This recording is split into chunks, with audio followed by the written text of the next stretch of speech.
그날 밤 저는 제 손으로 칼을 쥐었습니다. 손가락 마디가 하얘질 때까지 힘이 들어갔습니다.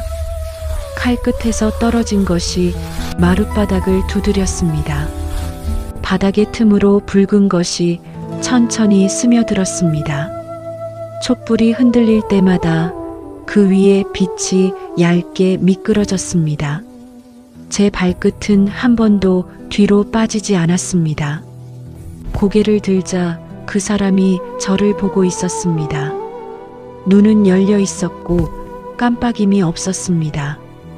제 숨소리만 방 안에서 왕복했습니다. 가까이 보니 얼굴의 결이 이상했습니다. 사람 피부처럼 늘어나지 않았고 빛을 먹지 않았습니다.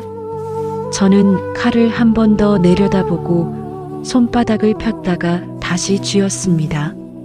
문틈이 벌어져 있었습니다. 바깥 복도에서 발소리가 멎었고 그림자가 한 번 지나갔습니다. 저는 아무 말도 하지 못한 채 칼끝이 향한 곳만 바라봤습니다. 평산 박씨 집안은 양반가였습니다. 제가 박여인으로 이 집에 시집 온 것은 16살 때였습니다. 혼례를 치르는 날 시어머니께서 저를 보시며 고개를 끄덕이셨습니다. 만족스러운 눈빛이었습니다. 저는 그 눈빛이 칭찬인 줄 알았습니다. 남편은 21살이었습니다. 과거를 준비하는 선비였고 말수가 적었지만 저를 함부로 대하지 않았습니다. 첫날 밤 남편은 제 손을 잡으며 작은 목소리로 말했습니다. 고생이 많을 것이오. 그때는 그 말의 의미를 몰랐습니다. 시집살이는 생각보다 견딜만 했습니다. 시어머니는 엄격했지만 이유 없이 화를 내지 않았고 제가 실수를 하면 한 번만 일러주셨습니다. 시동생은 저보다 3살 어렸습니다.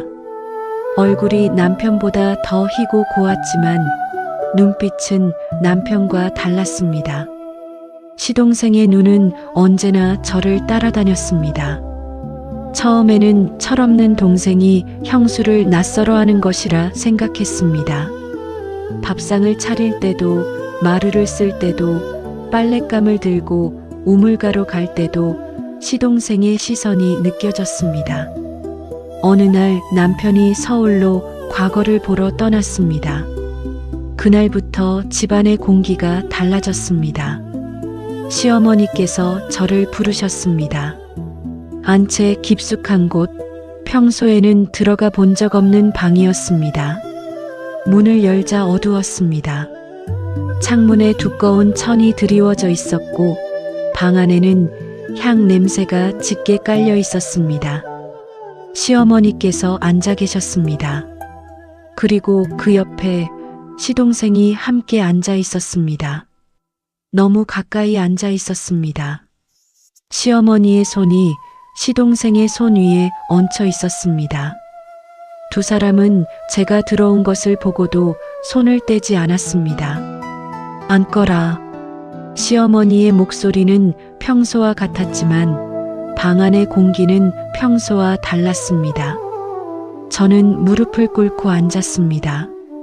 시동생이 저를 봤습니다. 그 눈빛은 더 이상 철없는 동생의 것이 아니었습니다. 시어머니께서 말씀하셨습니다. 내가 이 집에 온 이유를 이제 알아야겠구나. 손끝이 차가워졌습니다. 내 남편은 과거에 급제하지 못할 것이다. 우리는 이미 알고 있다. 그 아이는 글은 읽을 줄 알지만 세상을 살아갈 줄은 모른다. 시어머니의 손이 시동생의 손등을 쓰다듬었습니다. 이 집안을 이어갈 사람은 저 아이다. 시동생이 저를 보며 미소 지었습니다. 저는 그 미소가 무엇을 의미하는지 알 수 없었지만 등줄기에 땀이 흘렀습니다. 너는 아이를 낳아야 한다. 박씨 집안의 대를 이을 아이를. 시어머니의 목소리는 여전히 차분했습니다. 하지만 내 남편의 씨로는 안 된다. 방 안의 공기가 굳었습니다. 시어머니의 손이 시동생의 어깨로 올라갔습니다. 이 아이의 씨를 받아라. 귀가 멍했습니다. 방 안의 향 냄새가 목을 조였습니다. 이것이 내가 이 집에 온 이유다. 저는 입을 열려 했지만 목소리가 나오지 않았습니다. 시동생이 일어났습니다. 저를 향해 한 걸음 다가왔습니다. 시어머니께서 문을 닫으셨습니다. 그날 밤 제가 겪은 일을 말로 설명할 수 없습니다. 방 안에는 저와 시동생 뿐이었지만 문 밖에서 시어머니의 기척이 느껴졌습니다. 도망칠 수 없었습니다. 소리칠 수도 없었습니다. 시동생의 손이 제 손목을 잡았습니다. 그 손은 떨리지 않았습니다. 다음 날 아침 시어머니께서 평소처럼 아침상을 받으셨습니다.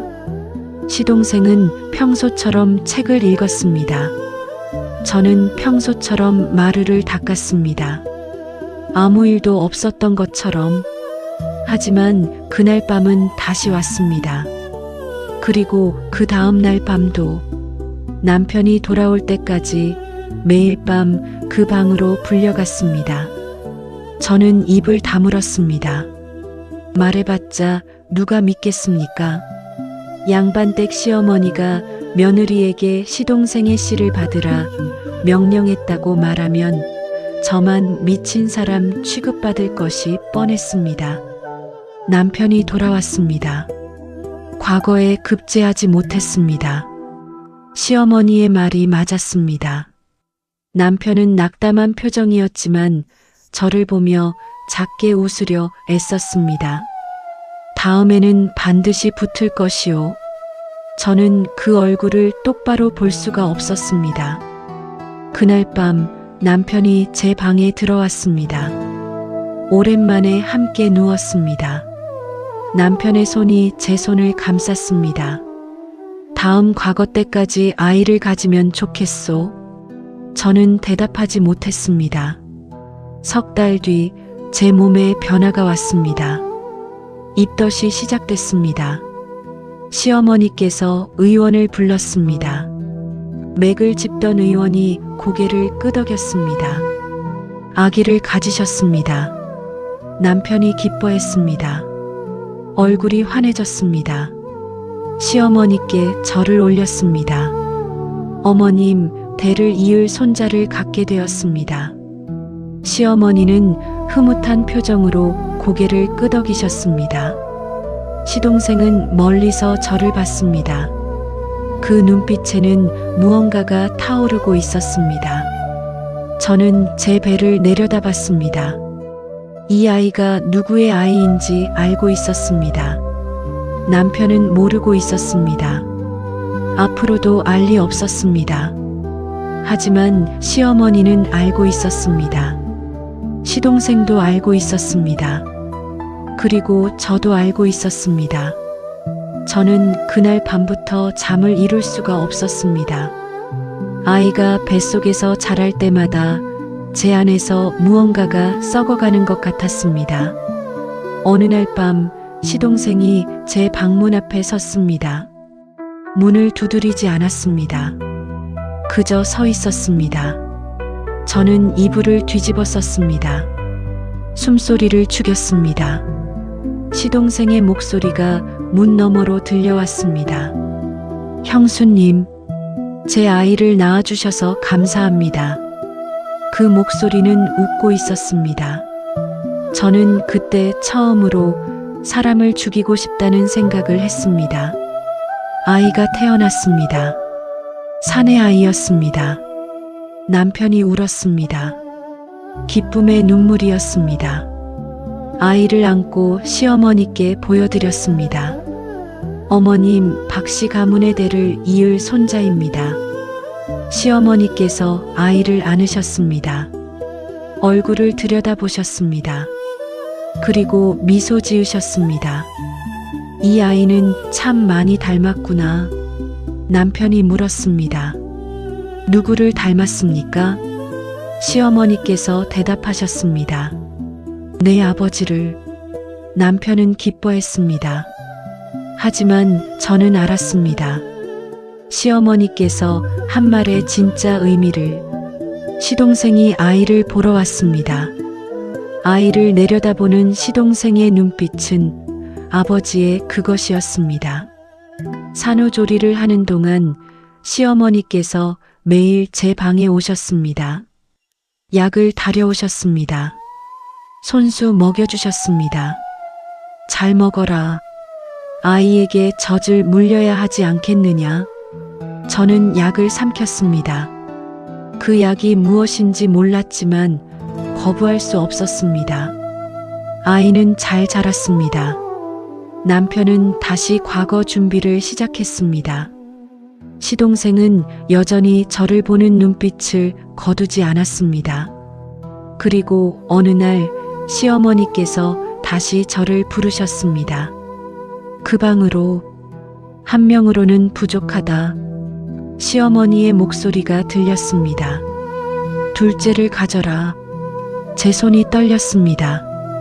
싫다고 하면 어쩌실 겁니까? 제가 처음으로 입을 열었습니다.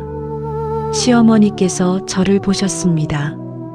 그 눈빛은 차갑게 식어 있었습니다. 내가 싫다고 할 수 있다고 생각하느냐? 시동생이 문을 열고 들어왔습니다. 저는 그날 처음으로 집을 나가려 했습니다. 하지만 대문은 잠겨 있었습니다. 석 달 뒤 다시 아이를 가졌습니다. 이번에도 남편은 기뻐했습니다. 시어머니는 만족해 하셨습니다. 시동생은 저를 보며 웃었습니다. 저는 더 이상 아무것도 느낄 수 없었습니다. 아이가 또 태어났습니다. 이번에는 딸이었습니다. 남편은 아들만큼은 아니지만 딸도 사랑했습니다. 시어머니는 딸에게는 관심이 없었습니다. 시동생은 딸을 보지 않았습니다. 저는 두 아이를 키우며 매일 밤 같은 생각을 했습니다. 언젠가는 끝낼 수 있을 것이라고. 하지만 끝나지 않았습니다. 시동생의 시선은 여전했고 시어머니의 명령도 멈추지 않았습니다. 어느 날 남편이 제게 말했습니다. 당신 요즘 안색이 좋지 않소? 무슨 일 있소? 저는 대답할 수 없었습니다. 남편의 눈을 똑바로 볼 수 없었습니다. 아무 일도 없습니다. 그렇게 대답했습니다. 남편은 더 이상 묻지 않았습니다. 그날 밤이었습니다. 시동생이 취한 채로 제 방에 들어왔습니다. 남편은 서울에 볼 일이 있어 집을 비웠습니다. 시동생은 평소와 달랐습니다. 거칠었습니다. 형수님, 이제는 밤에만 보는 것이 아니라 낮에도 형수님을 보고 싶습니다. 저는 뒷걸음질 쳤습니다. 어머니께 말씀드리겠습니다. 시동생이 웃었습니다. 어머니께서 허락하실 것을 모르십니까? 그 말이 맞았습니다. 시어머니는 막지 않을 것입니다. 오히려 권장하실 것입니다. 시동생의 손이 제 팔을 잡았습니다. 저는 본능적으로 손을 뻗어 방 안에 있던 가위를 집었습니다. 가까이 오지 마십시오. 제 목소리가 떨렸습니다. 시동생은 웃음을 멈추지 않았습니다. 형수님, 그것으로 저를 찌를 수 있겠습니까? 저는 대답하지 않았습니다. 시동생이 한 걸음 더 다가왔습니다.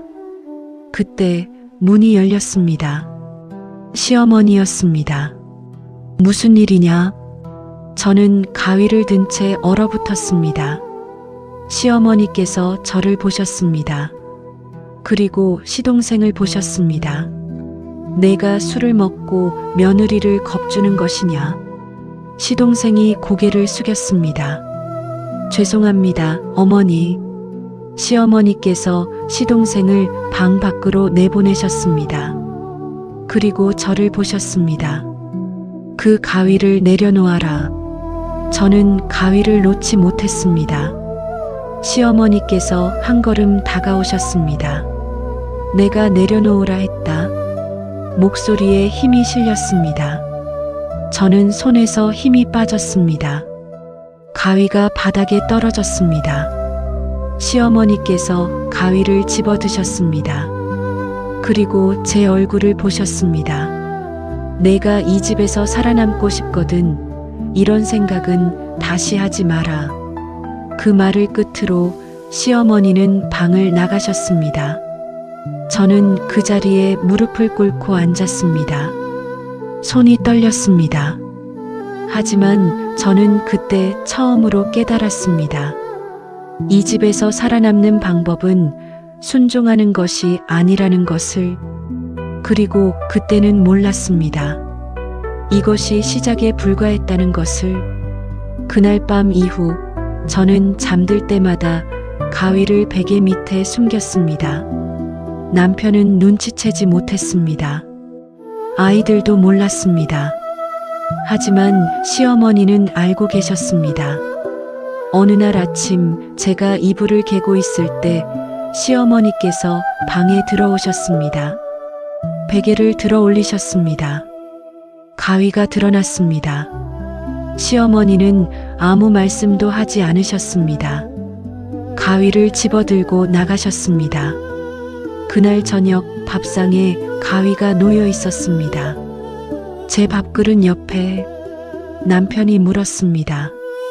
왜 밥상에 가위가 놓여 있습니까? 시어머니께서 대답하셨습니다. 며느리가 바느질하다가 놓고 간 모양이구나. 남편은 고개를 끄덕였습니다.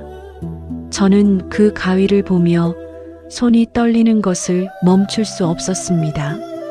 시어머니의 눈이 저를 향했습니다. 그 눈빛은 경고였습니다. 남편이 다시 과거를 보러 떠났습니다. 세 번째 도전이었습니다. 남편은 떠나기 전날 밤 제 손을 잡고 말했습니다. 이번에는 반드시 급제하겠소. 당신과 아이들을 위해서라도.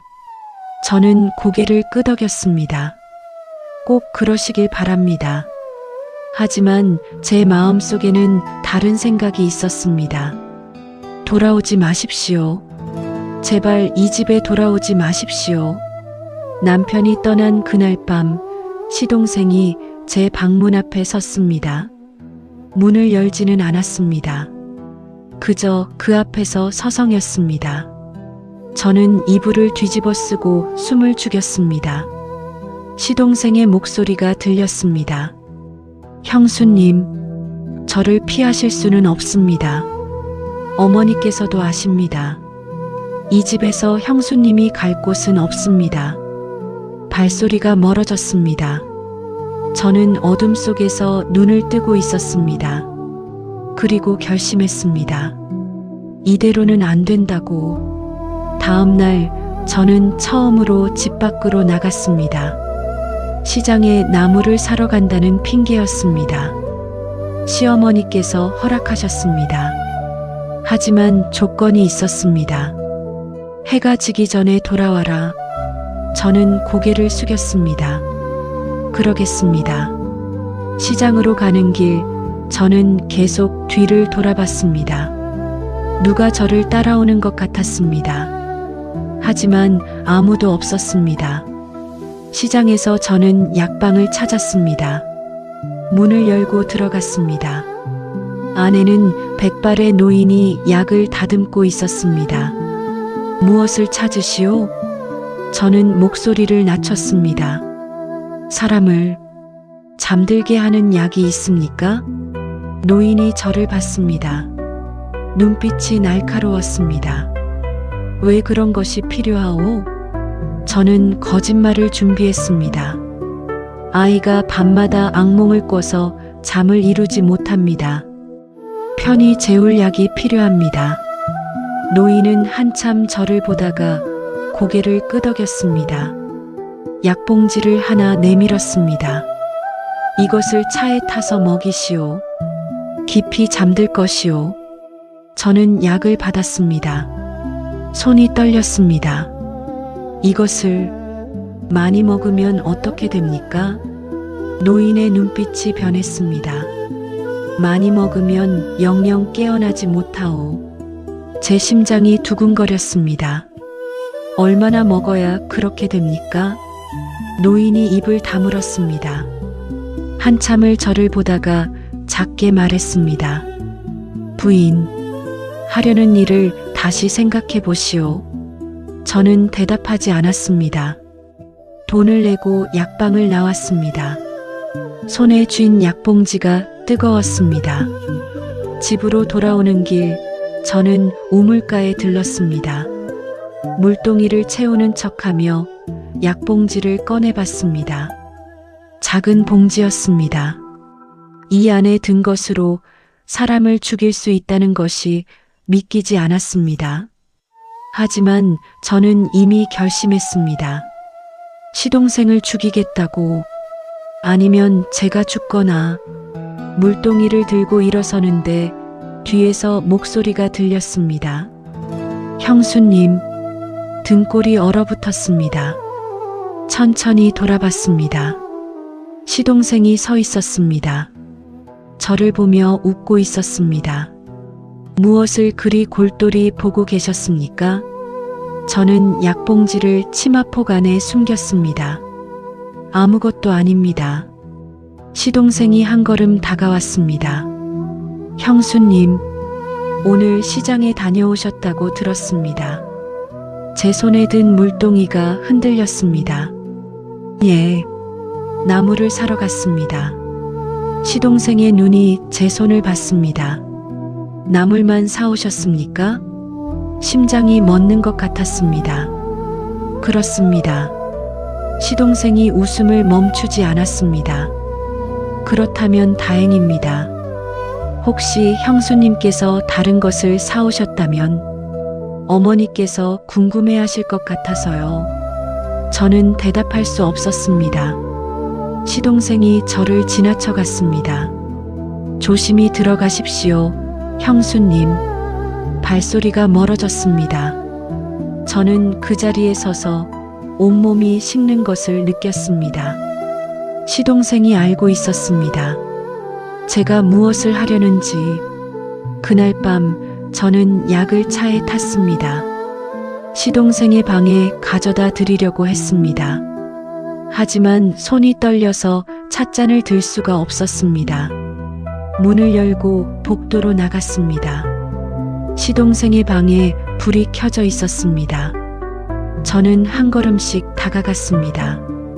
방문 앞에 섰습니다. 손을 들어 문을 두드리려는 순간 안에서 목소리가 들렸습니다. 시어머니의 목소리였습니다. 그 아이가 오늘 이상한 것을 샀다고 했느냐? 시동생의 목소리가 대답했습니다. 예, 어머니. 약방에 들어가는 것을 봤습니다. 무슨 약을 샀는지 아느냐? 모릅니다. 하지만 표정이 심상치 않았습니다. 침묵이 흘렀습니다. 시어머니의 목소리가 다시 들렸습니다. 이제 그 아이도 한계에 다다른 모양이구나. 어찌하시겠습니까? 지켜보자. 무엇을 하려는지. 저는 뒷걸음질 쳤습니다. 찻잔이 손에서 미끄러져 떨어졌습니다.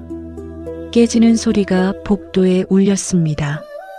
방문이 열렸습니다. 시어머니께서 저를 내려다봤습니다. 바닥에 쏟아진 차를 보셨습니다. 그리고 제 얼굴을 보셨습니다. 무엇을 하는 것이냐? 저는 입술이 떨렸습니다. 차를 드리려고. 시어머니께서 무릎을 굽혀 바닥에 차를 손가락으로 찍어 맛보셨습니다. 얼굴이 굳었습니다. 이 차에 무엇을 탔느냐? 저는 대답할 수 없었습니다. 시어머니께서 천천히 일어나셨습니다. 뺨을 맞았습니다. 소리가 복도에 울렸습니다. 감히 이 집안 자식을 죽이려 했느냐? 저는 바닥에 쓰러졌습니다. 시어머니의 목소리가 차갑게 내려왔습니다. 내가 죽고 싶은 모양이구나. 시동생이 방 안에서 나와 저를 내려다봤습니다. 그 눈에는 연민도 분노도 없었습니다. 그저 재미있다는 듯한 눈빛이었습니다. 저는 그날부터 방에 갇혔습니다. 문은 밖에서 잠겼습니다. 밥은 하루에 한 번 들어왔습니다. 아이들의 목소리가 밖에서 들렸습니다. 어머니는 어디 계세요? 시어머니의 목소리가 대답했습니다. 내 어머니는 몸이 좋지 않아 쉬고 계신다. 아이들은 더 이상 묻지 않았습니다. 저는 어둠 속에 앉아 창문 밖을 봤습니다. 달이 떠 있었습니다. 저는 그 달을 보며 생각했습니다. 이 집에서 나갈 방법은 하나뿐이라고, 죽는 것뿐이라고. 하지만 죽을 수도 없었습니다. 제가 죽으면 아이들은 이 집에 남게 됩니다. 시어머니와 시동생의 손 안에. 저는 눈을 감았습니다. 그리고 다른 방법을 생각했습니다.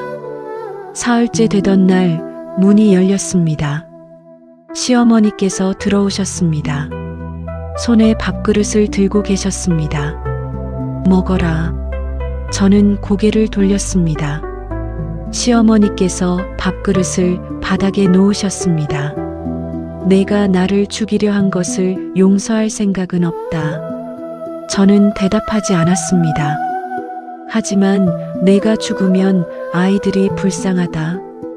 그러니 살려두겠다. 시어머니께서 문 쪽으로 걸어가셨습니다.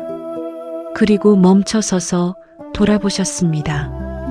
하지만 조건이 있다. 저는 시어머니를 봤습니다. 셋째를 가져라. 손끝이 차갑게 식었습니다. 다시는 이상한 생각을 하지 마라. 만약 또 그런다면. 시어머니의 눈이 창문 밖을 향했습니다. 내 아이들이 어떻게 될지 모른다. 문이 닫혔습니다. 저는 바닥에 주저앉았습니다. 밥그릇을 봤습니다. 손이 떨렸습니다. 하지만 저는 밥을 먹었습니다. 아이들을 위해서 살아야 했으니까. 일주일 뒤 저는 방에서 나올 수 있었습니다. 아이들이 달려왔습니다. 어머니, 저는 아이들을 안았습니다. 눈물이 났습니다. 어머니가 많이 아프셨어요? 큰아들이 물었습니다. 저는 고개를 끄덕였습니다. 이제 괜찮다. 하지만 괜찮지 않았습니다. 그날 밤 시동생이 다시 제 방에 왔습니다. 저는 저항하지 않았습니다. 저항해봤자 소용없다는 것을 이미 알고 있었습니다. 시동생은 떠나기 전에 말했습니다. 형수님, 순종하시니 훨씬 보기 좋습니다. 저는 천장을 봤습니다. 눈물이 흘러내렸습니다. 하지만 소리내어 울지는 않았습니다. 2달 뒤 남편이 돌아왔습니다. 또 낙방했습니다. 남편의 얼굴은 이전보다 더 늙어 있었습니다. 미안하오. 또 실패했소? 저는 남편의 손을 잡았습니다. 괜찮습니다. 남편이 눈물을 흘렸습니다. 나는 쓸모없는 사람이요. 가장으로서 당신에게 아무것도 해줄 수가 없소. 저는 남편의 눈물을 닦아줬습니다. 그리고 말했습니다. 한 가지만 해주십시오. 남편이 저를 봤습니다. 무엇이든 말하시오. 저는 남편의 눈을 똑바로 봤습니다. 이 집에서 저를 데려가 주십시오. 남편의 얼굴이 굳었습니다. 무슨 말이요? 이 집을 떠나고 싶습니다. 당신과 아이들만 데리고. 남편은 고개를 저었습니다. 그럴 수 없소. 어머니를 어찌 두고 갑니까? 제발입니다. 저는 남편의 손을 꽉 잡았습니다. 이 집에 있으면 저는 죽을 것 같습니다. 남편이 제 손을 뿌리쳤습니다. 무슨 헛소리를 하는 것이오? 목소리가 커졌습니다. 어머니께서 당신을 어찌하셨다고 그런 말을 하는 것이오? 저는 말할 수 없었습니다. 남편은 화가 난 얼굴로 방을 나갔습니다. 저는 그 자리에 무릎을 꿇고 앉았습니다. 마지막 희망이 사라졌습니다. 그날 밤 저는 우물가로 갔습니다. 달빛이 물 위에 비쳤습니다. 저는 우물을 들여다봤습니다. 깊었습니다. 뛰어들면 모든 것이 끝날 것 같았습니다. 손이 우물 난간을 잡았습니다. 한쪽 발을 올렸습니다. 그때 뒤에서 목소리가 들렸습니다. 어머니, 저는 돌아봤습니다. 큰아들이 서 있었습니다.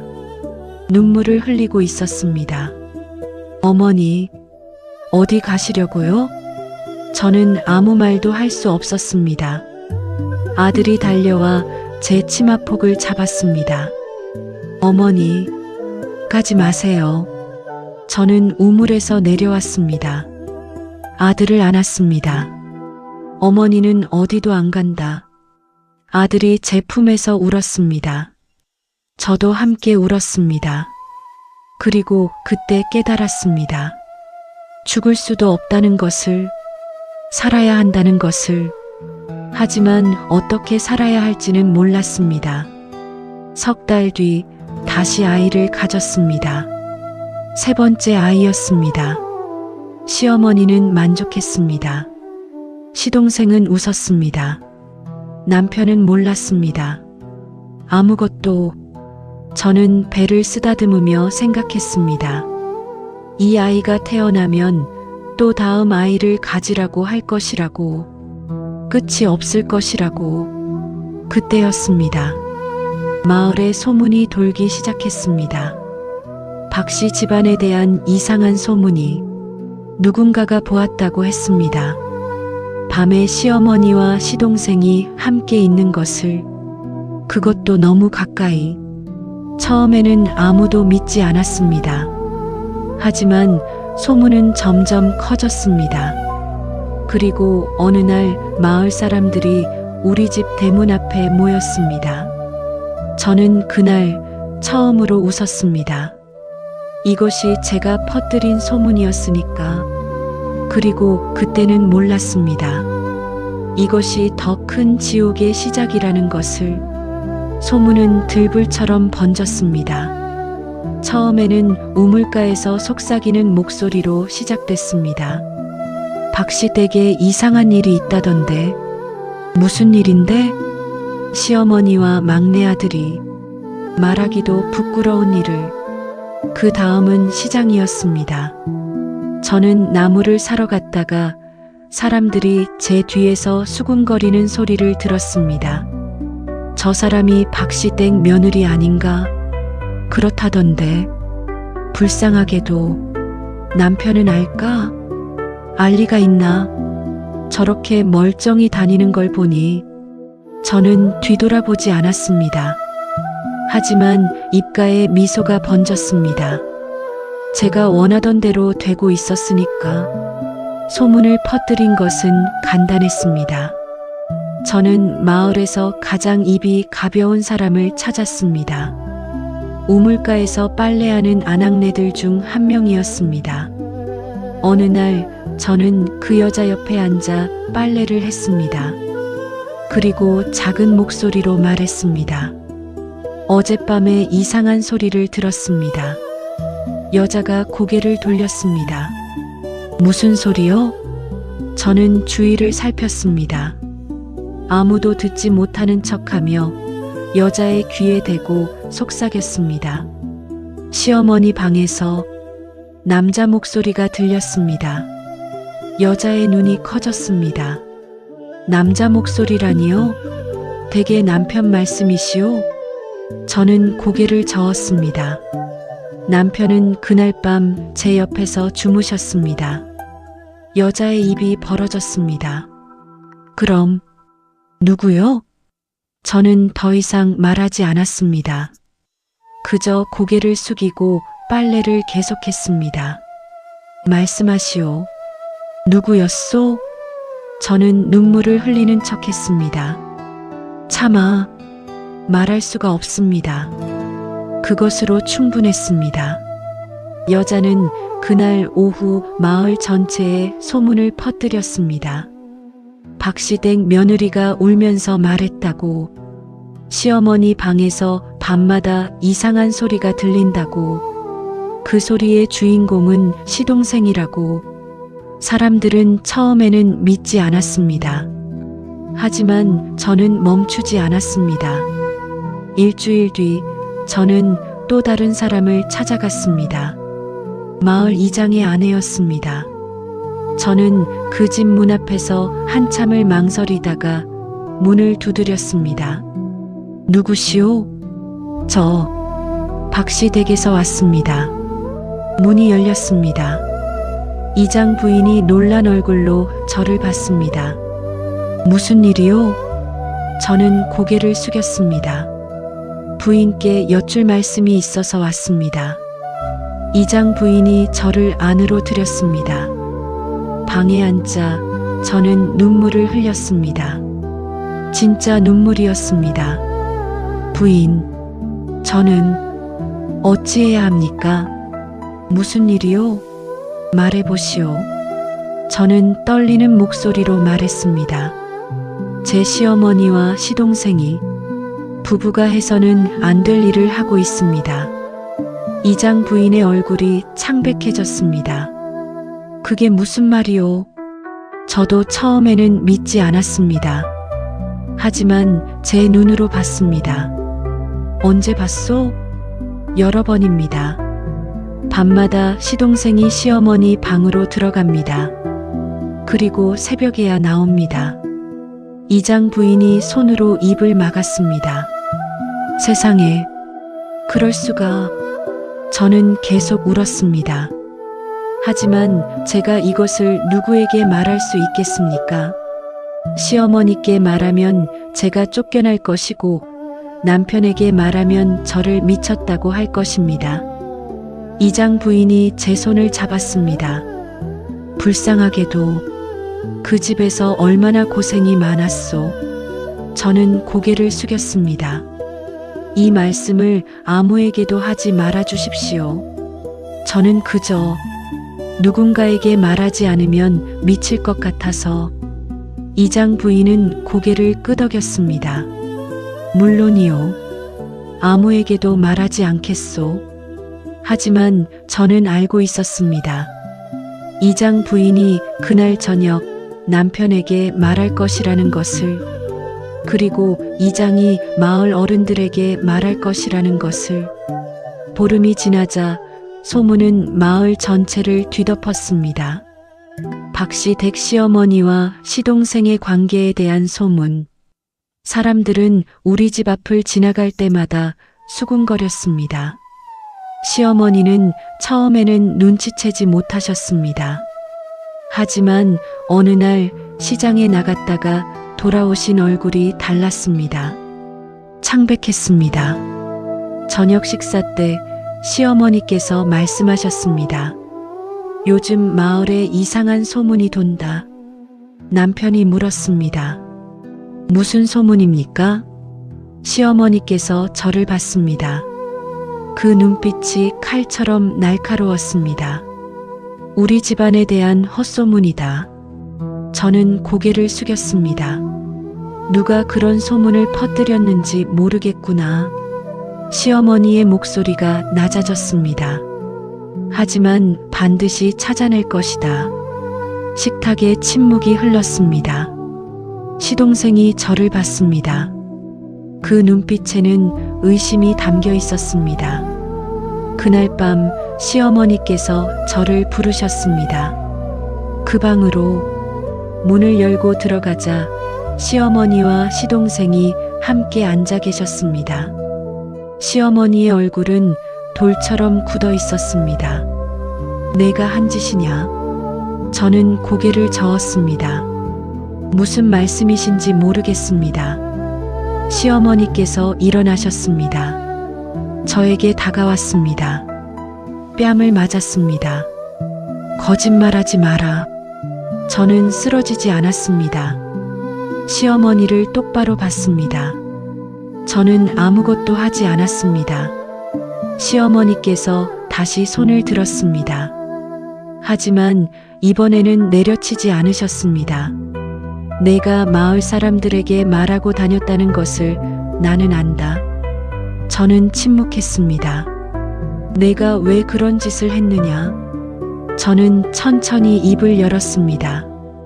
어머님께서도 아시지 않습니까? 시어머니의 눈이 가늘어졌습니다. 무엇을 안다는 것이냐? 저는 시어머니를 똑바로 봤습니다. 이 집에서 벌어지는 일들을. 시동생이 자리에서 일어났습니다. 형수님, 말을 조심하십시오. 저는 시동생을 봤습니다. 그리고 웃었습니다. 조심해야 할 사람은 당신입니다.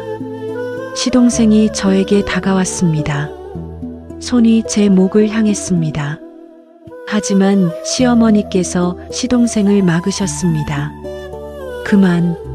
시동생이 멈췄습니다. 시어머니께서 저를 봤습니다. 내가 무엇을 하려는지 알겠다. 저는 대답하지 않았습니다. 하지만 내 생각대로 되지 않을 것이다. 시어머니의 목소리가 차갑게 식었습니다. 마을 사람들이 아무리 수군거려도 증거가 없으면 아무 소용없다.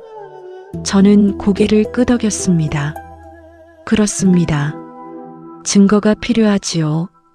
시어머니의 얼굴이 굳었습니다. 내게 무슨 증거가 있느냐? 저는 웃었습니다.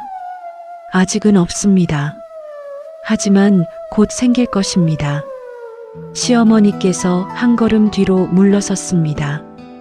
그 순간 저는 알았습니다. 시어머니께서 두려워하고 계시다는 것을. 다음 날 마을 이장이 우리 집에 왔습니다. 마을 어른 세 분과 함께였습니다. 시어머니께서 그분들을 맞이하셨습니다. 무슨 일로 오셨습니까? 이장이 말했습니다. 마을에 좋지 않은 소문이 도는데 사실인지 확인하러 왔습니다. 시어머니의 얼굴이 굳었습니다. 무슨 소문 말씀이십니까? 부인과 막내 아들에 대한 소문입니다. 시어머니께서 웃으셨습니다. 차갑게. 말도 안 되는 헛소문입니다. 이장이 고개를 끄덕였습니다. 저도 그렇게 생각합니다. 하지만 마을 사람들이 다들 수군거리고 있어서 확인을 해야 했습니다. 확인하셨습니까? 그럼 돌아가십시오. 이장이 일어섰습니다. 하지만 문으로 가기 전에 저를 봤습니다. 부인, 혹시 할 말씀이 있으십니까? 모두의 시선이 저에게 쏠렸습니다. 시어머니의 눈빛이 경고하고 있었습니다. 저는 입을 열었습니다. 있습니다. 시어머니의 얼굴이 창백해졌습니다. 하지만 지금은 때가 아닙니다. 이장이 고개를 갸우뚱했습니다. 무슨 뜻입니까? 저는 고개를 숙였습니다. 조금만 기다려 주십시오. 진실은 반드시 드러날 것입니다. 이장과 어른들이 떠났습니다. 그들이 떠난 후 시어머니께서 저를 봤습니다. 무슨 짓을 하려는 것이냐? 저는 대답하지 않았습니다. 그저 웃었습니다.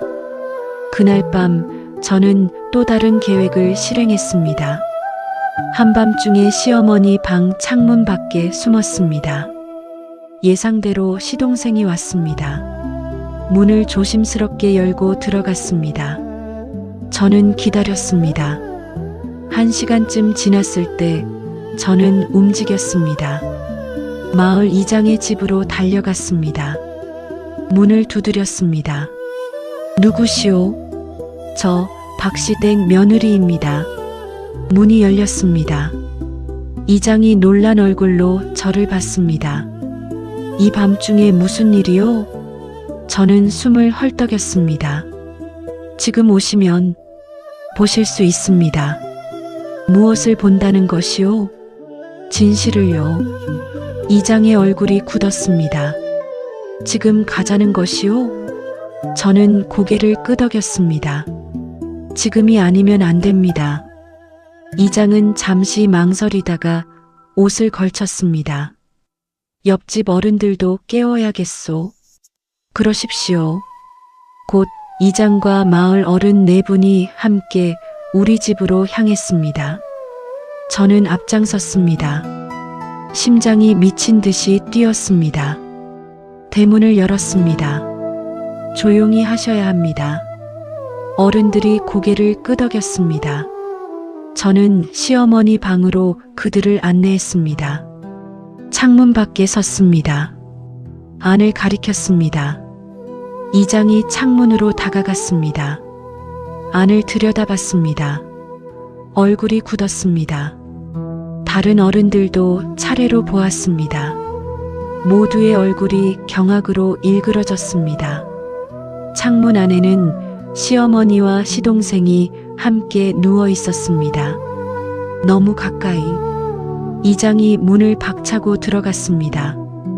이게 무슨 짓이오? 시어머니와 시동생이 깜짝 놀라 일어났습니다. 어른들이 모두 방 안으로 들어갔습니다. 저는 문 밖에 서서 그 광경을 봤습니다. 시어머니의 얼굴이 잿빛으로 변했습니다. 시동생은 아무 말도 하지 못했습니다. 이장이 소리쳤습니다. 이것이 양반가에서 할 짓이오. 어미와 자식이. 시어머니께서 무릎을 꿇었습니다. 오해입니다. 저는 그저 무슨 오해가 있단 말이오. 내 눈으로 똑똑히 봤소. 마을 어른들이 고개를 저었습니다. 이런 추악한 일이 이 마을에서 일어나다니. 당장 관가에 알려야 하오. 시어머니의 얼굴에서 핏기가 싹 가셨습니다. 제발, 제발 용서해 주십시오. 하지만 이장은 고개를 저었습니다. 이것은 용서할 수 있는 일이 아니오. 다음 날 관가에서 사람들이 왔습니다. 시어머니와 시동생이 끌려갔습니다. 마을 사람들이 모두 나와서 봤습니다. 손가락질했습니다. 저것들이 그런 짓을 했단 말인가. 부끄러운 줄도 모르는 것들. 남편은 충격에 빠져 아무 말도 하지 못했습니다. 저는 그 광경을 보며 서 있었습니다. 제가 원하던 일이었습니다. 하지만 가슴이 뛰지 않았습니다. 오히려 무언가가 조여오는 것 같았습니다. 시어머니가 끌려가면서 저를 봤습니다. 그 눈빛에는 분노도 원망도 아닌 다른 감정이 담겨 있었습니다. 연민이었습니다. 저는 그 눈빛의 의미를 이해할 수 없었습니다. 왜 시어머니께서 저를 불쌍하게 보시는 것인지. 그날 밤 저는 혼자 앉아 있었습니다. 승리한 것 같았습니다. 하지만 마음이 편하지 않았습니다. 무언가 잘못되고 있다는 느낌이 들었습니다. 그리고 사흘 뒤 저는 알게 되었습니다. 제가 얼마나 큰 실수를 했는지. 관가에서 사람이 왔습니다. 하지만 이번에는 시어머니와 시동생을 풀어주러 온 것이 아니었습니다. 저를 데려가러 온 것이었습니다. 박여인, 내게 죄가 있다. 저는 이해할 수 없었습니다. 무슨 죄입니까? 관리가 말했습니다. 시어머니를 모함한 죄다. 온몸이 얼어붙었습니다. 모함이라니요? 저는 진실을 말했을 뿐입니다. 관리가 문서를 펼쳤습니다. 내 시어머니께서 진술하셨다. 내가 거짓 소문을 퍼뜨려 집안을 망쳤다고. 그리고 내 시동생을 시어머니 방에 일부러 들여보낸 것도 너라고 하셨다. 저는 고개를 저었습니다. 그것은 거짓말입니다. 시동생은 스스로 들어간 것입니다. 증거가 있느냐? 저는 입을 다물었습니다. 증거가 없었습니다. 관리가 말했습니다. 시어머니께서 또 하나 말씀하셨다. 내가 시동생과 부적절한 관계였다고 온 세상이 무너지는 것 같았습니다. 그것은 그래서 내가 질투에 눈이 멀어 이런 거짓 소문을 퍼뜨렸다고 하셨다. 저는 바닥에 주저앉았습니다. 시어머니께서 모든 것을 뒤집으셨습니다. 피해자와 가해자를 박여인, 너를 체포한다. 손목에 차가운 것이 채워졌습니다. 저는 끌려가면서 남편을 봤습니다. 남편은 저를 보지 않았습니다.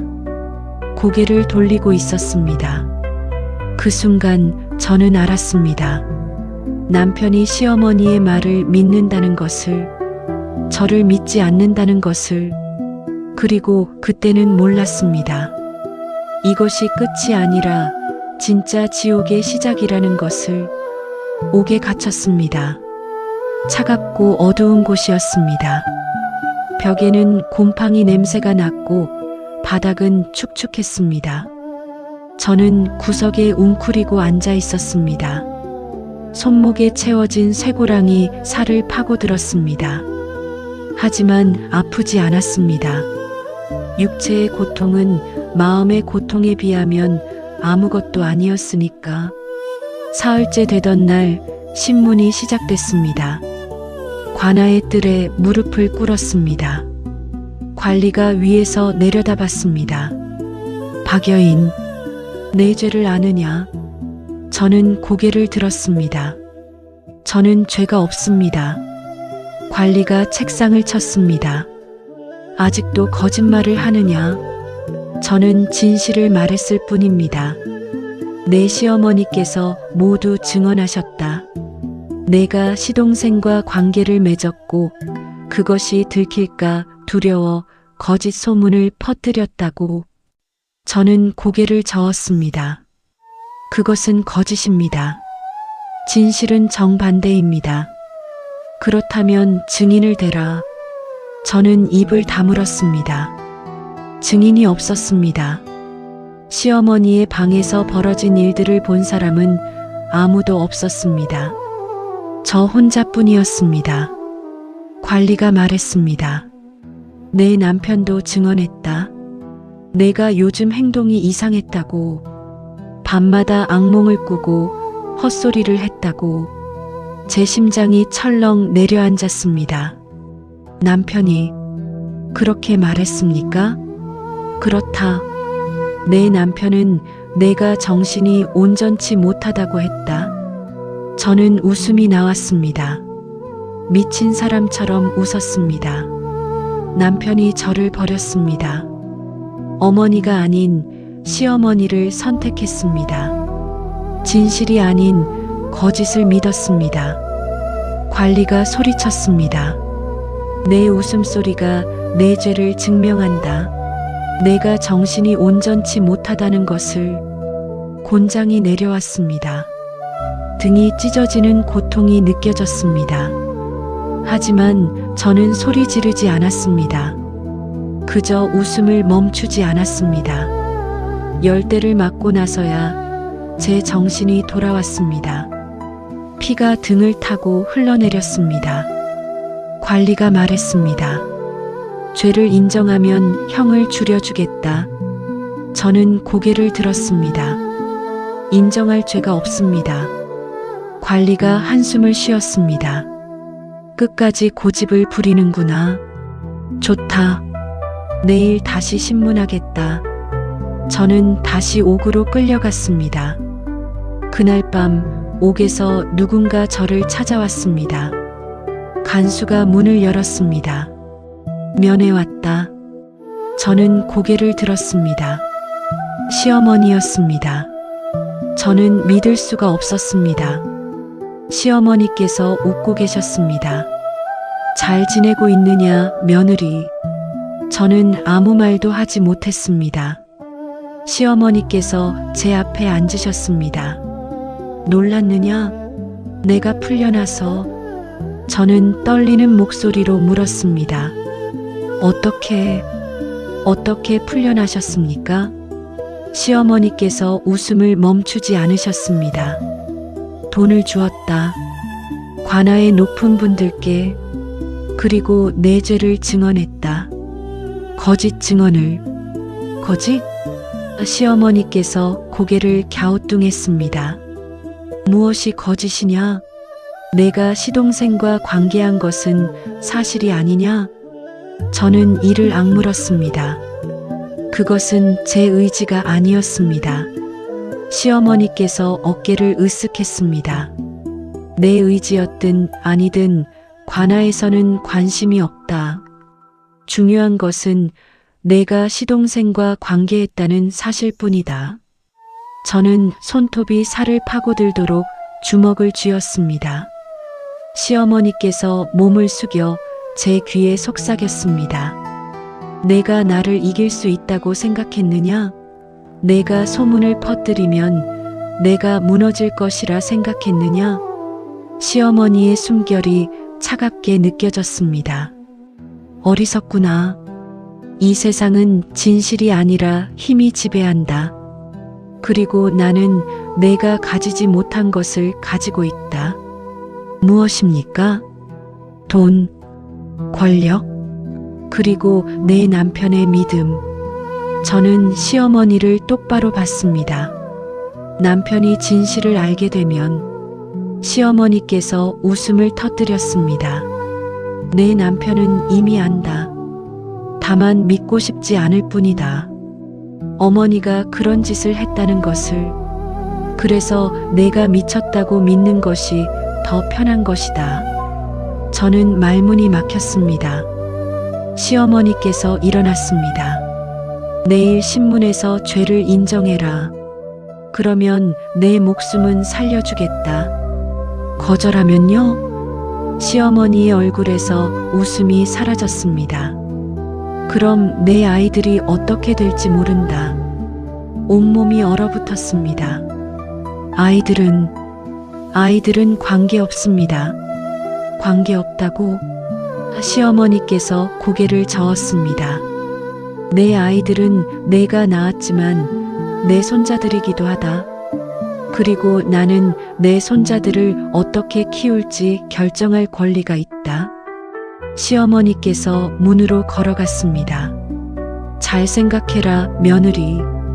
내 목숨과 아이들의 미래 중 무엇을 선택할 것인지. 문이 닫혔습니다.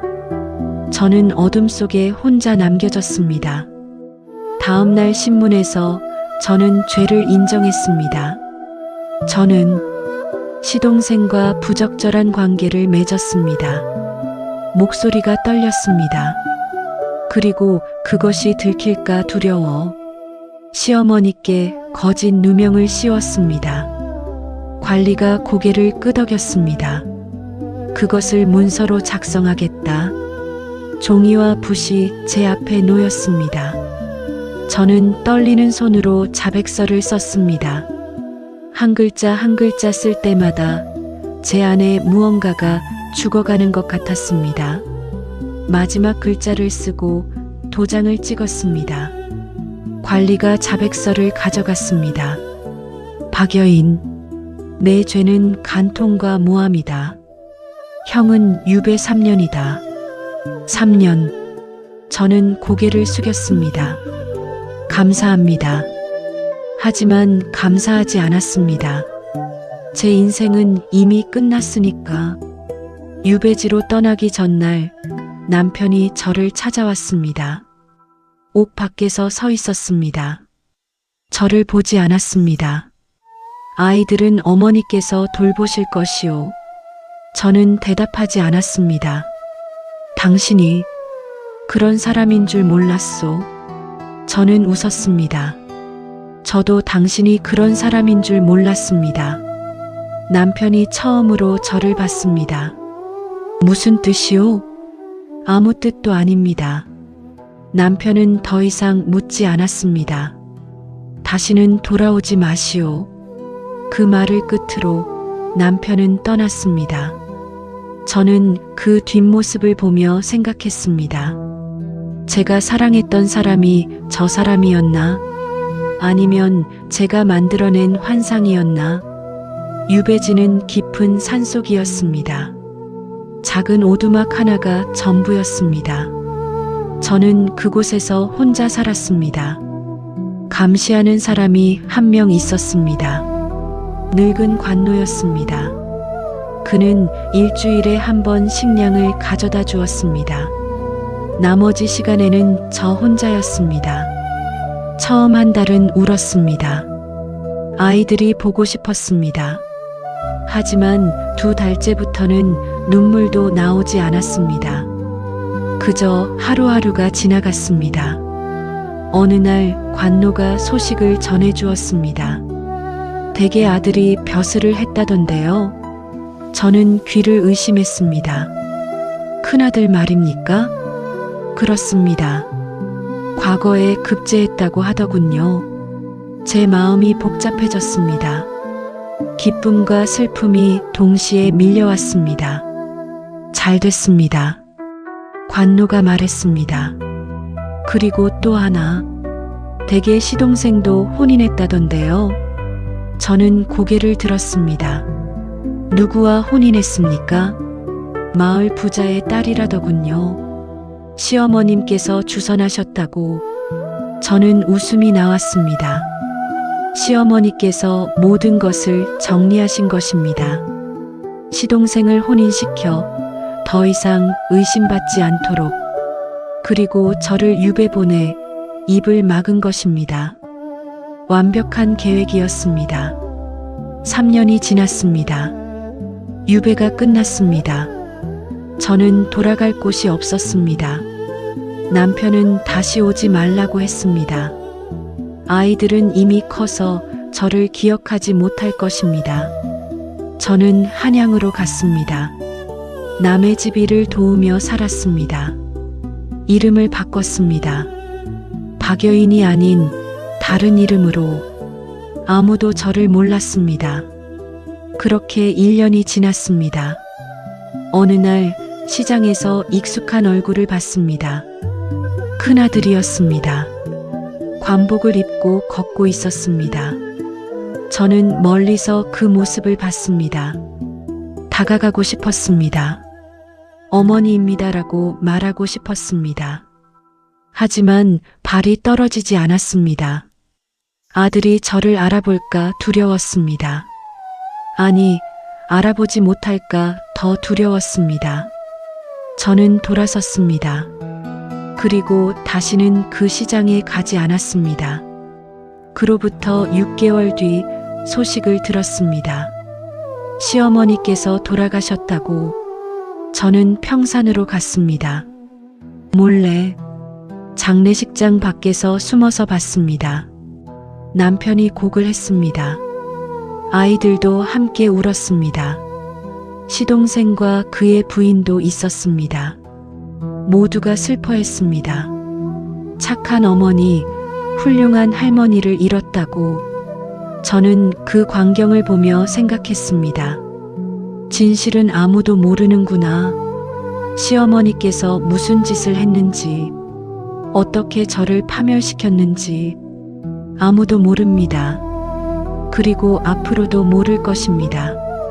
장례가 끝나고 사람들이 흩어졌습니다. 저는 무덤 앞에 섰습니다. 혼자 남았을 때 무덤을 내려다봤습니다. 이겼습니다, 어머님. 작게 중얼거렸습니다.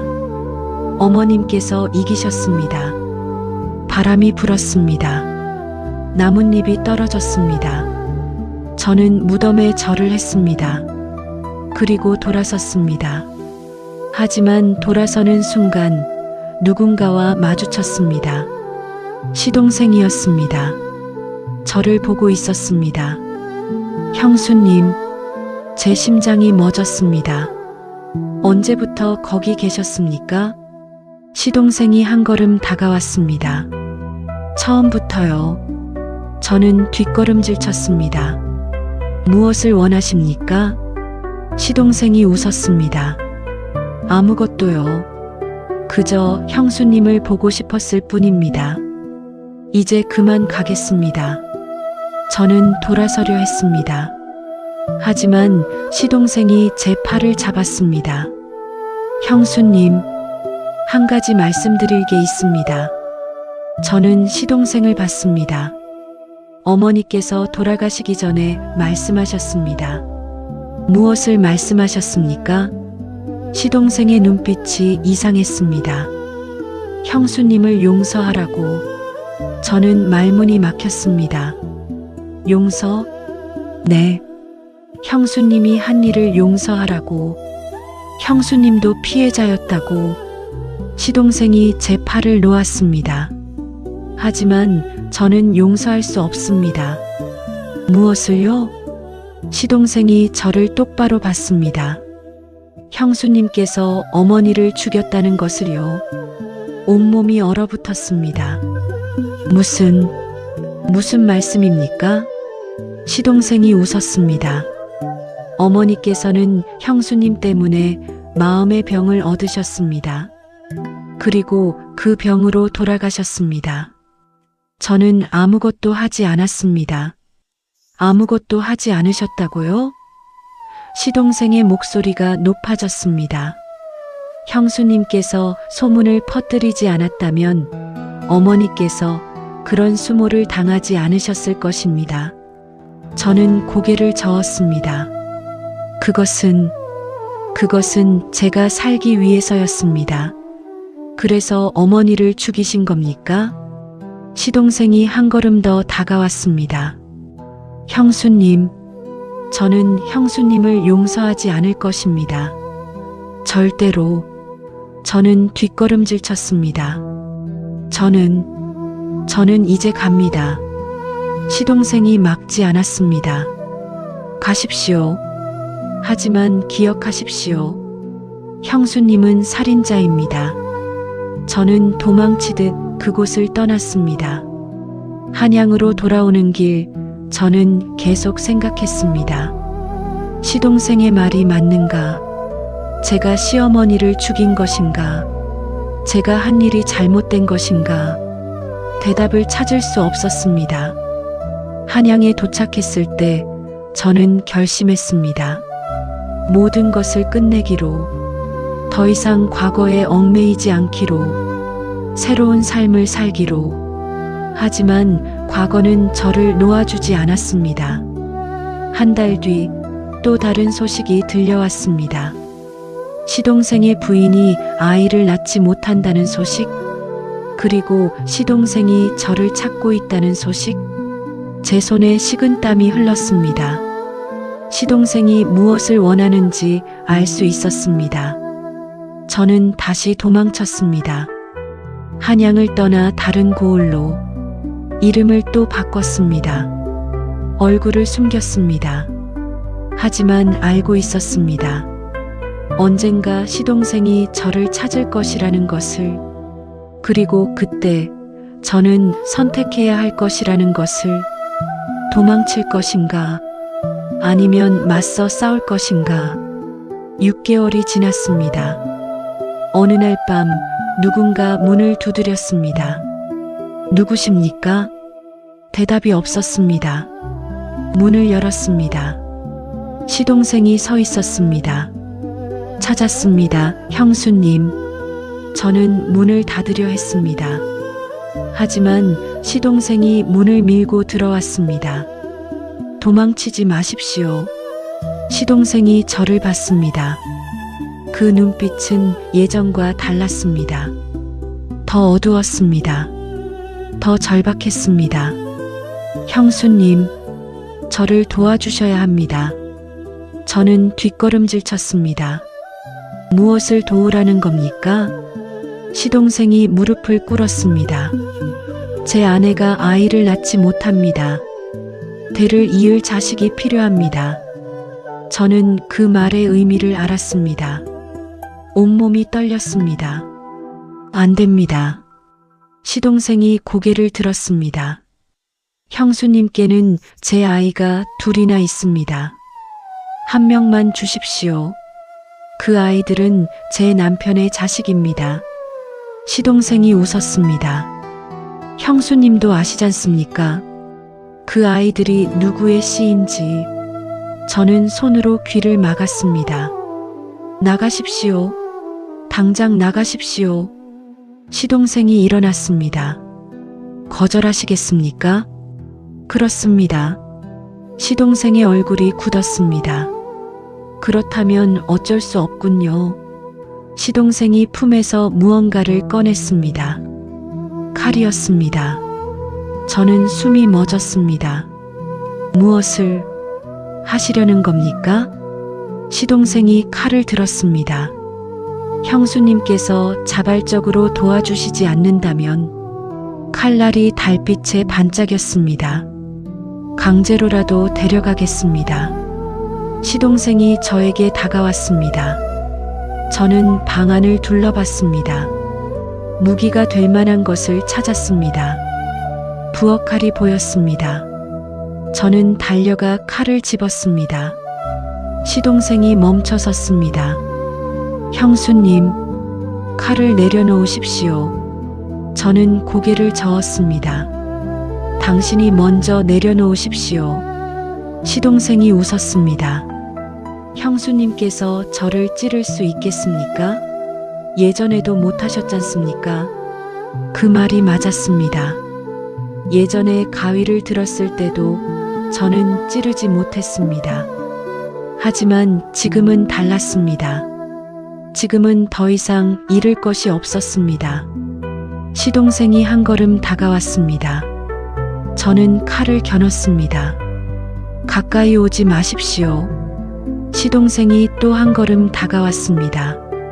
형수님, 제 손이 떨렸습니다. 시동생이 손을 뻗었습니다. 제 손목을 잡으려 했습니다. 그 순간 저는 칼을 휘둘렀습니다. 날카로운 무언가가 살을 가르는 느낌이 손에 전해졌습니다. 시동생이 멈췄습니다. 천천히 자신의 가슴을 내려다봤습니다. 붉은 것이 번지고 있었습니다. 형수님, 시동생의 목소리가 작아졌습니다. 정말 찌르실 줄은. 무릎이 꺾였습니다. 바닥에 쓰러졌습니다. 저는 칼을 든 채 서 있었습니다. 칼에서 피가 뚝뚝 떨어졌습니다. 시동생이 저를 올려다봤습니다. 고맙습니다. 무엇이 고맙다는 겁니까? 시동생이 미소 지었습니다. 이제 자유로워지셨습니다. 그 말을 끝으로 시동생의 눈이 감겼습니다. 저는 그 자리에 서서 시동생의 시체를 내려다봤습니다. 손에서 칼이 떨어졌습니다. 바닥에 부딪히는 소리가 울렸습니다. 그리고 저는 깨달았습니다. 제가 방금 사람을 죽였다는 것을. 하지만 눈물은 나오지 않았습니다. 후회도 들지 않았습니다. 그저 텅 빈 느낌만 남았습니다. 밖에서 소리가 들렸습니다. 누군가 오고 있었습니다. 저는 창문을 열었습니다. 밖을 내다봤습니다. 마을 사람들이 횃불을 들고 오고 있었습니다. 누군가 비명소리를 들은 모양이었습니다. 저는 도망칠 수 있었습니다. 하지만 도망치지 않았습니다. 문을 열고 밖으로 나갔습니다. 사람들이 저를 봤습니다. 피 묻은 옷을 입은 저를. 저 사람이 사람을 죽였다. 누군가 소리쳤습니다. 사람들이 달려왔습니다. 저를 붙잡았습니다. 저는 저항하지 않았습니다. 그저 하늘을 올려다봤습니다. 달이 떠 있었습니다. 그 달은 예전에 우물가에서 봤던 그 달과 똑같았습니다. 하지만 저는 더 이상 그 우물에 뛰어들고 싶지 않았습니다. 살고 싶었습니다. 제가 무엇을 했는지 세상에 말하고 싶었습니다. 그리고 그때는 몰랐습니다. 아무도 제 말을 믿지 않을 것이라는 것을. 다시 옥에 갇혔습니다. 같은 옥이었습니다. 같은 냄새, 같은 어둠, 같은 차가운 벽. 하지만 이번에는 달랐습니다. 이번에는 진짜 살인자로 들어왔으니까 손에는 아직도 피 냄새가 남아 있었습니다. 아무리 씻어도 지워지지 않는 냄새. 사흘 뒤 신문이 시작됐습니다. 예전과 같은 관아, 예전과 같은 자리. 하지만 관리는 달랐습니다. 새로 부임한 사또였습니다. 박여인, 내가 남자를 죽였느냐? 저는 고개를 끄덕였습니다. 그렇습니다. 왜 죽였느냐? 저는 입을 열었습니다. 그리고 모든 것을 말했습니다. 시어머니가 저에게 강요한 일들을, 시동생과의 관계를, 첫 번째 유배의 진실을, 그리고 시동생이 다시 저를 찾아온 이유를 말하는 동안 관아는 조용했습니다. 모두가 숨죽이고 들었습니다. 제 이야기가 끝났을 때 침묵이 흘렀습니다. 사또가 말했습니다. 증거가 있느냐? 저는 고개를 저었습니다. 없습니다. 증인은? 없습니다. 사또가 한숨을 쉬었습니다. 그렇다면 내 말을 어떻게 믿을 수 있느냐? 저는 대답할 수 없었습니다. 그때 뒤에서 목소리가 들렸습니다. 저는 믿습니다. 저는 고개를 돌렸습니다. 큰아들이었습니다. 관복을 입고 서 있었습니다. 저 사람은 제 어머니입니다. 사또가 물었습니다. 그대가 이 여인의 아들이라는 것이냐? 그렇습니다. 그렇다면 내 어머니의 말이 사실이라는 증거를 대라. 아들이 고개를 숙였습니다. 증거는 없습니다. 하지만 아들이 고개를 들었습니다. 저는 어렸을 때부터 이상한 것을 느꼈습니다. 무엇을 느꼈느냐? 할머니와 작은아버지의 관계가 이상했습니다. 너무 가까웠습니다. 일반적인 어미와 아들의 관계가 아니었습니다. 사또가 눈썹을 치켜 올렸습니다. 그것만으로는 증거가 되지 않는다. 그리고 또 하나, 아들이 품에서 무언가를 꺼냈습니다. 편지였습니다. 이것은 할머니께서 돌아가시기 전에 제게 주신 편지입니다. 아들이 편지를 사또에게 건넸습니다. 사또가 편지를 펼쳤습니다. 얼굴이 굳었습니다. 이것은 아들이 말했습니다. 할머니께서 자백하신 내용입니다.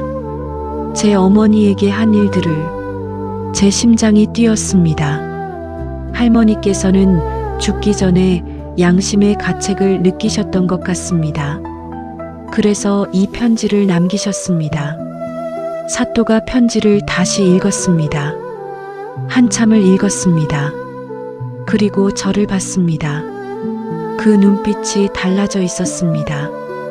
이것이 사실이라면 사또가 말을 잇지 못했습니다. 이 여인이 겪은 일은 상상을 초월한다. 신문이 계속됐습니다. 편지의 내용이 낭독됐습니다.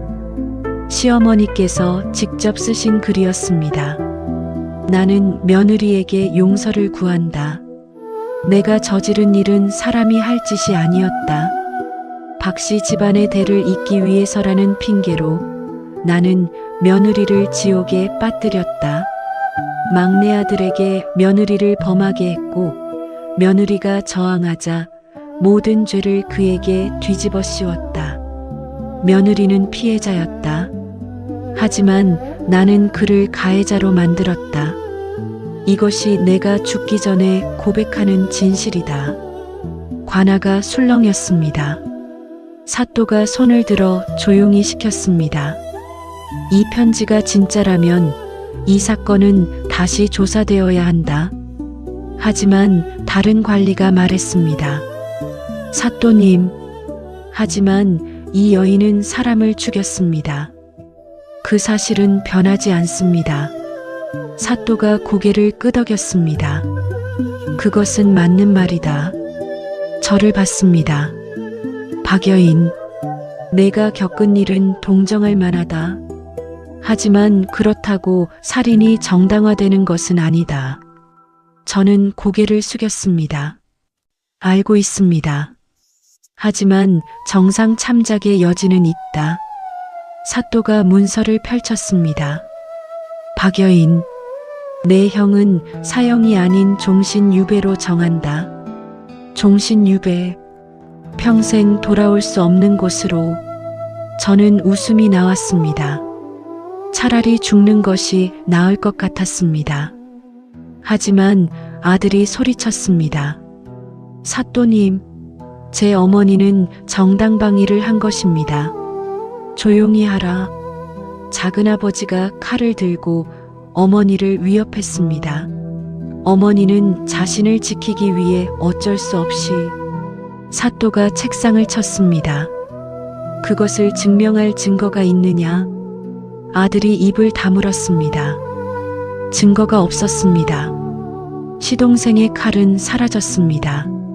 누군가 가져간 것입니다. 아마도 시동생의 부인이. 사또가 한숨을 쉬었습니다. 내 판결은 확정되었다. 박여인, 너는 내일 유배지로 떠날 것이다. 망치 소리가 울렸습니다. 그날 밤 아들이 저를 찾아왔습니다. 옥 밖에서 저를 불렀습니다. 어머니, 저는 아들을 봤습니다. 왜 왔느냐? 어머니를 보러 왔습니다. 아들의 눈에 눈물이 고여 있었습니다. 제가 진작에 알았더라면, 알았어도 아무것도 달라지지 않았을 것이다. 아닙니다. 제가 어머니를 지켰을 것입니다. 저는 고개를 저었습니다. 너는 그때 어린아이였다. 지킬 수 있는 힘이 없었다.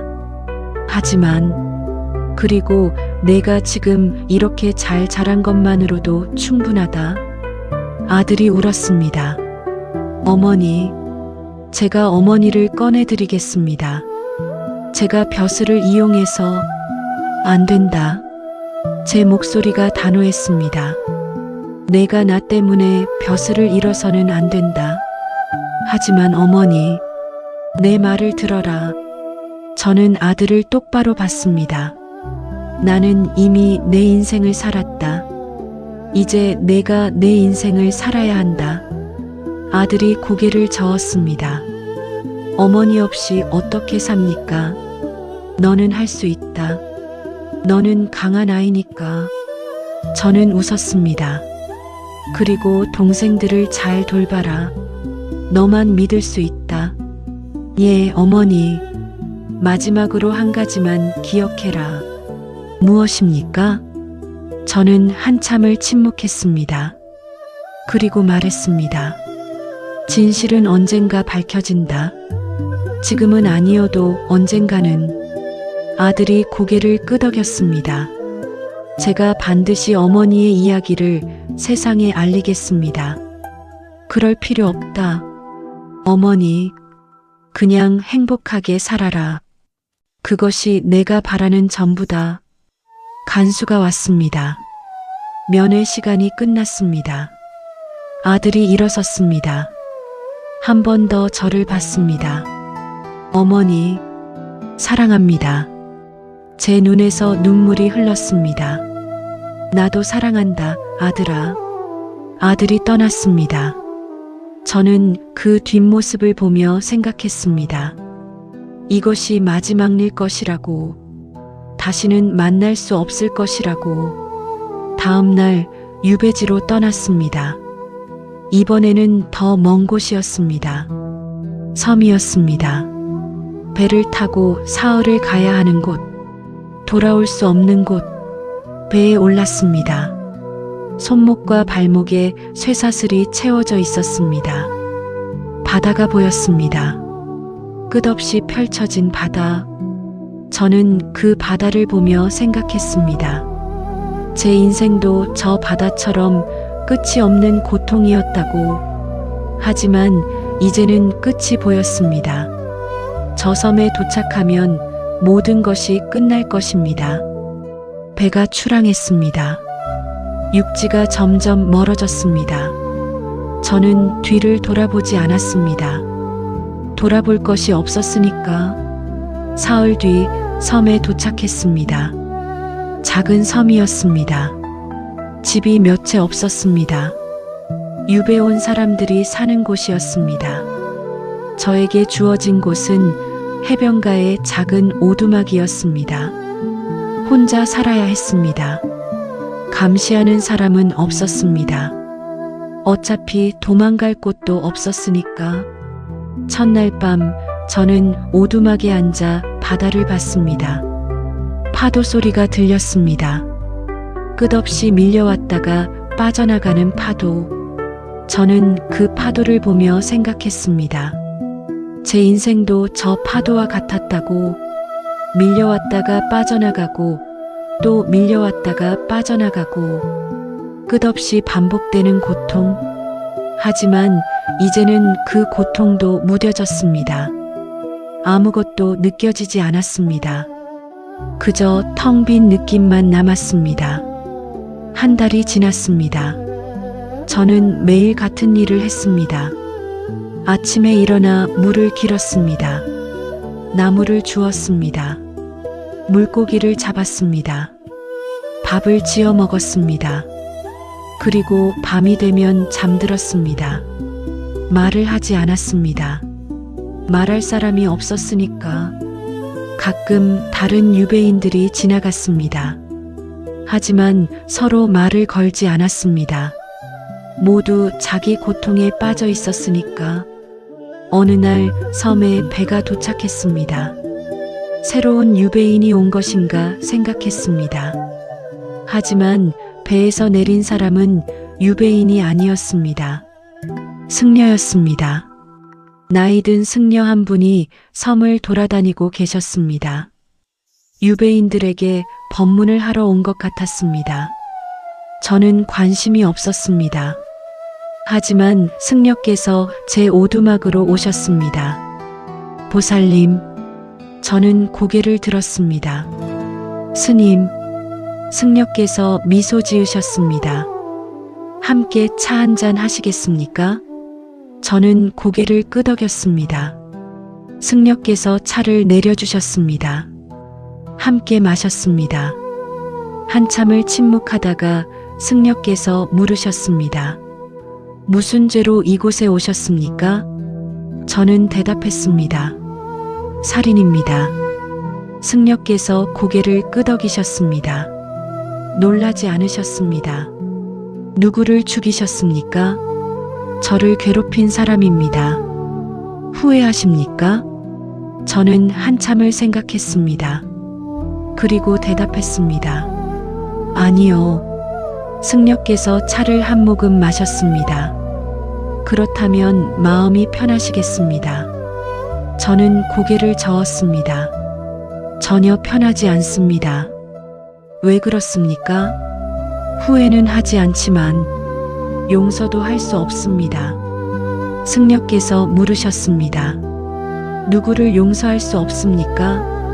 저는 대답했습니다. 저를 이렇게 만든 모든 사람들을. 승려께서 고개를 끄덕이셨습니다. 용서는 상대방을 위한 것이 아닙니다. 그럼 무엇을 위한 것입니까? 자신을 위한 것입니다. 저는 승려를 봤습니다. 용서해야 자유로워집니다. 용서하지 못하면 평생 그 사람들에게 묶여 살게 됩니다. 승려의 말이 가슴에 박혔습니다. 하지만 어떻게 용서합니까? 그들이 한 짓을. 용서는 그들이 한 짓을 정당화하는 것이 아닙니다. 그저 그 짐을 내려놓는 것입니다. 저는 눈물이 났습니다. 저는 너무 오래 그 짐을 짊어졌습니다. 승려께서 제 손을 잡아주셨습니다. 이제 내려놓으십시오. 승려께서 떠나신 후 저는 많은 것을 생각했습니다.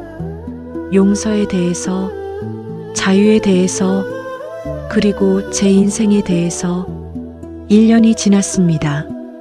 저는 조금씩 변했습니다. 더 이상 과거에 매달리지 않았습니다.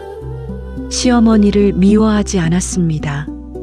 시동생을 원망하지 않았습니다. 남편을 탓하지 않았습니다. 그저 받아들였습니다. 그것이 제 인생이었다고, 그리고 이제는 새로운 인생을 살아야 한다고. 비록 이 섬에 갇혀 있지만 마음만은 자유로워졌습니다. 어느 날 섬에 또 배가 도착했습니다. 이번에는 편지를 가져온 사람이었습니다. 아들의 편지였습니다. 손이 떨렸습니다. 편지를 펼쳤습니다. 어머니, 저는 잘 지내고 있습니다. 동생들도 잘 크고 있습니다. 어머니 걱정 마십시오. 그리고 한 가지 소식이 있습니다. 어머니의 이야기가 조정에 알려졌습니다. 할머니의 편지가 다시 조사되었고 어머니가 겪은 일들이 인정받았습니다. 왕께서 특별 사면을 내리셨습니다. 어머니, 이제 돌아오실 수 있습니다. 편지를 읽는 동안 눈물이 멈추지 않았습니다. 사면, 자유. 하지만 저는 편지를 접었습니다. 그리고 답장을 썼습니다. 아들아, 고맙지만 나는 돌아가지 않겠다. 이곳이 이제는 내 집이다. 이곳에서 나는 평화를 찾았다. 너는 내 인생을 살아라.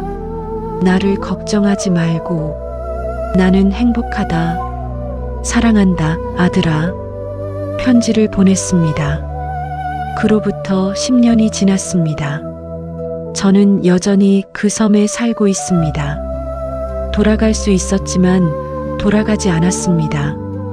이곳이 더 편했으니까. 나이가 들었습니다. 머리가 휘었습니다. 몸도 많이 약해졌습니다. 하지만 마음은 가벼웠습니다. 어느 날 저는 해변에 앉아 있었습니다. 석양을 보고 있었습니다. 붉게 물든 하늘, 그리고 그 아래로 지는 해. 아름다웠습니다. 제 인생도 저 석양처럼 저물어가고 있었습니다. 하지만 두렵지 않았습니다. 오히려 평화로웠습니다. 파도 소리를 들으며 저는 눈을 감았습니다. 그리고 생각했습니다. 제 인생은 비극이었습니다. 하지만 그 비극 속에서 저는 무언가를 배웠습니다. 용서를, 자유를, 그리고 평화를. 제가 죽은 후에 누군가 제 이야기를 기억해 줄까요? 아마 그럴 것입니다. 아들이 기억해 줄 것입니다. 그리고 아들의 아이들도. 그들에게 제 이야기는 경고가 될 것입니다. 권력과 욕심이 사람을 어떻게 망가뜨리는지, 그리고 진실이 얼마나 중요한지. 해가 완전히 졌습니다. 어둠이 내렸습니다. 하지만 하늘에는 별이 떠올랐습니다. 수많은 별들. 저는 그 별들을 보며 미소 지었습니다. 제 인생이 아무리 어두웠어도 결국에는 빛을 찾았으니까. 그리고 그 빛은 누구도 빼앗아갈 수 없으니까. 이것이 제 이야기입니다. 평산 박여인. 시어머니와 시동생에게 짓밟혔던 여인. 하지만 결국 스스로 일어선 여인. 제 이야기는 끝났습니다. 하지만 질문은 남습니다. 과연 저는 피해자였을까요? 가해자였을까요? 저는 구원받았을까요? 아니면 저주받았을까요? 그 답은 여러분이 정하십시오. 저는 이미 제 답을 찾았으니까. 파도 소리가 들립니다. 밤하늘의 별이 빛납니다. 저는 평화롭습니다. 그것으로 충분합니다. 하지만 이 이야기가 끝난 후에도 한 가지는 확실합니다. 어딘가에서 또 다른 여인이 같은 고통을 겪고 있을지도 모릅니다. 목소리를 내지 못한 채, 진실을 말할 수 없는 채, 이 이야기가 그들에게 용기가 되기를 바랍니다. 당신은 혼자가 아닙니다. 당신의 목소리는 중요합니다. 그리고 진실은 언젠가 반드시 밝혀집니다.